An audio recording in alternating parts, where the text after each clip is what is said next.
वो जो गंगा बह रही है और ये जो गंगा बहेगी 7 दिन तक, दोनों में श्रेष्ठ कौन सी है? बताओ। अरे डरो नहीं, बताओ बताओ, पाप थोड़ी चढ़ेगा। ये वाली गंगा, आप चीटिंग कर रहे हो। अब ये बताओ कौन कौन भक्त उस गंगा को श्रेष्ठ मानता है? हाथ उठाना जरा। वाह, हाथ नीचे। अब कौन कौन से भक्त इस गंगा को श्रेष्ठ मानते? हाथ उठाना। वाह, संसारी बड़े चतुर होते हैं। कुछ भक्त ऐसे हैं, उन्होंने दोनों बातों में हाथ उठा दिया। बोले महाराज जी वो भी श्रेष्ठ है, ये भी श्रेष्ठ है। क्यों? हम क्यों चक्कर में पड़े? आप ही बताओ कौन सी श्रेष्ठ है।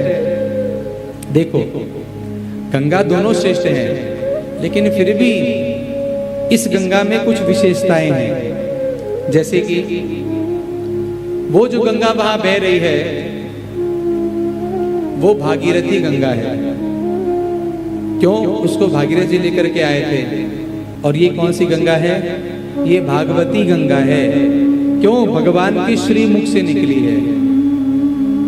वो जो गंगा बह रही है वो गंगा भगवान के श्री चरणों से निकली है, और ये गंगा भगवान के श्री मुख से निकली है।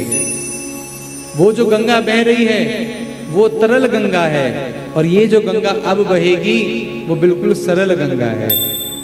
उस गंगा में हम जब स्नान करने के लिए जाते हैं तो आप बहुत अधिक गहराई में नहीं जा सकते। क्यों? डूब जाओगे।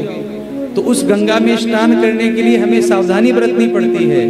लेकिन इस गंगा में स्नान करने के लिए हमें कोई सावधानी की आवश्यकता नहीं है। जितना अंदर जाओगे भैया उतना आनंद आएगा, कोई सावधानी की आवश्यकता नहीं है।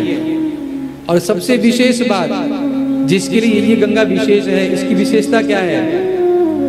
उस गंगा में स्नान करने के लिए आपको गंगा जी के तट पर जाना पड़ता है, और इस गंगा में स्नान करने के लिए आपको जाना नहीं है। ये गंगा आपके घर में आ जाएगी।